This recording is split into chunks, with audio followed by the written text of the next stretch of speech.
Assalamualaikum warahmatullahi wabarakatuh. Hai, apa kabar hari ini? Hari ini kita belajar tentang integral.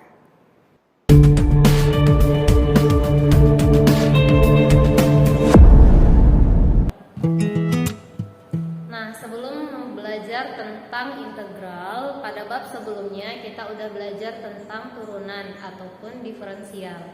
Berangkat dari materi sebelumnya, kita akan memahami tentang konsep integral. Siapa di sini yang masih ingat tentang konsep turunan dan bagaimana cara menurunkan suatu fungsi? Nah, ini ada beberapa soal. Umi mau kita sama-sama untuk menurunkannya sesuai dengan konsep turunan. Yang pertama ada fungsi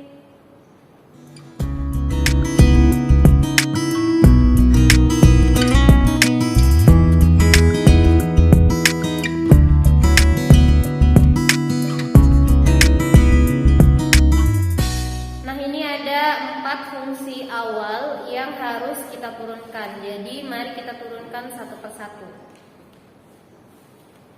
Untuk fungsi yang pertama berarti turunannya adalah pangkat dikali ke depan pangkat dikurang 1, yaitu 3 dikali 2 6 x kuadrat. Kemudian turunan dari 1 0 karena 1 adalah konstanta. Untuk yang kedua, turunan pertama dari fungsi fx adalah 3 dikali 2 6x kuadrat. 2 turunannya adalah 0. Kemudian fungsi yang ketiga fx sama dengan 3 dikali 2 6x kuadrat min 2 diturunkan hasilnya 0 juga. Kemudian fungsi yang keempat fx sama dengan 3 dikali 2 6 3 dikurang 1 2. Nah, dari keempat fungsi ini kalau diturunkan hasilnya sama, yaitu 6x kuadrat. Semuanya ketika diturunkan hasilnya 6x kuadrat, padahal fungsi awalnya berbeda-beda. Letak perbedaannya di mana? Letak perbedaannya ada pada konstantanya, ada 1, ada 2, ada akar 2, ada setengah.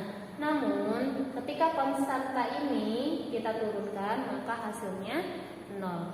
Nah, dari keempat persoalan ini apa yang dapat kita simpulkan? Oke, baik, dari keempat fungsi ini dapat kita simpulkan bahwa, nah coba perhatikan ya, ini konstanta, konstanta, konstanta, konstanta. Jadi kalau seandainya kita ambil garis umumnya atau garis besarnya, kita buat fungsinya menjadi fx sama dengan 2x pangkat 3, kita tambahkan dengan konstanta, kita anggap konstantanya itu c, akan menghasilkan turunannya yaitu 6x kuadrat. Jadi berapapun c-nya, kalau diturunkan hasilnya 0. Jadi 2x pangkat 3 ditambah c, ketika diturunkan hasilnya adalah 6x kuadrat. Nah, kita kan sudah menurunkan, kita sudah belajar tentang turunan. Apa itu integral? Kenapa integral itu diberangkatkan dari materi turunan? Karena ketika kita sudah menurunkan, ini namanya diferensial, proses penurunan. Kita untuk mencari si fx, kita kan udah jumpa f aksen x-nya.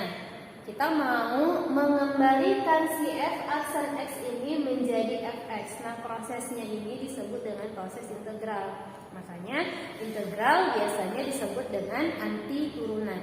Jadi ibaratnya kita udah turun satu anak tangga, kita mau balik lagi ke atas. Nah, proses kita kembali ke atas itu disebut dengan integral. Jadi integral adalah anti turunan. Caranya gimana, Umi? Nah, untuk cara menyelesaikan persoalan integral ini akan kita bahas dalam video berikut. Jadi tetap tonton ya. Oke, untuk contoh selanjutnya, misalkan diberikan fungsi yang pertama.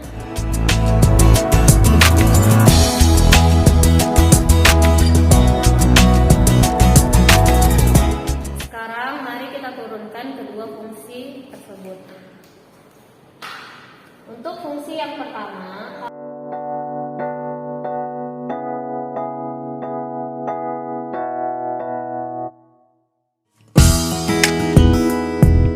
nah perhatikan kembali kedua fungsi ini sebenarnya berbeda. Bedanya di mana? Bedanya letak konstantanya.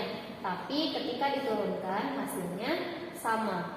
Jadi sebenarnya kalau kita melakukan proses integral, misalnya kita mau mencari Y, tapi yang diketahui adalah Y aksen, kita harus menambahkan tanda C di belakang untuk sebagai pengganti 5 dan pengganti min 2-nya. Nah, tanda C yang ada di rumus integral itu menandakan bahwa C-nya itu tak terbatas ataupun bisa angka berapapun, makanya untuk proses yang seperti ini biasanya disebut dengan integral tak tentu. Ada suatu fungsi Y aksen yaitu 2x ditambah 2. Sekarang kita integralkan si Y aksen ini agar menjadi Y. Kita mau mengintegralkan Y aksen agar menjadi Y, berarti kita harus menemukan fungsi umumnya atau fungsi awalnya. Itu proses integralnya, karena integral adalah arti turunan. Jadi sesuatu yang sudah diturunkan kita kembalikan ke bentuk semula. Nah, di sini ada Y aksen sama dengan 2x ditambah 2. Ketika kita integralkan, apakah hasilnya pasti menjadi x kuadrat ditambah 2x ditambah 5? Apakah hasilnya pasti menjadi x kuadrat ditambah 2x ditambah 5? Belum pasti. Kenapa? Karena si 5 di sini bisa berubah-ubah. Jadi biasanya untuk mengintegralkan Y aksen menjadi Y, kan jadinya 2x ditambah 2, kita integralkan jadinya x kuadrat ditambah 2x, kita tambahkan dengan C. Kenapa harus C? C di sini artinya konstanta. Jadi 5 di sini bisa masuk C di sini. Jadi boleh 1, 2, 3, 5 dan seterusnya. Boleh min 1, min 2, min 5 dan seterusnya. Jadi C di sini dia tak terbatas. Makanya integral yang menggunakan rumus yang seperti ini disebut dengan integral tak tentu, karena ada C di sini. Karena belum tentu C di sini nilainya 5. Belum tentu juga C di sini nilainya min 2 seperti fungsi awal. Belum tentu C di sini nilainya min akar 2. Belum tentu C di sini nilainya min setengah. Karena di sini ada C, makanya di sini disebut dengan integral tak tentu.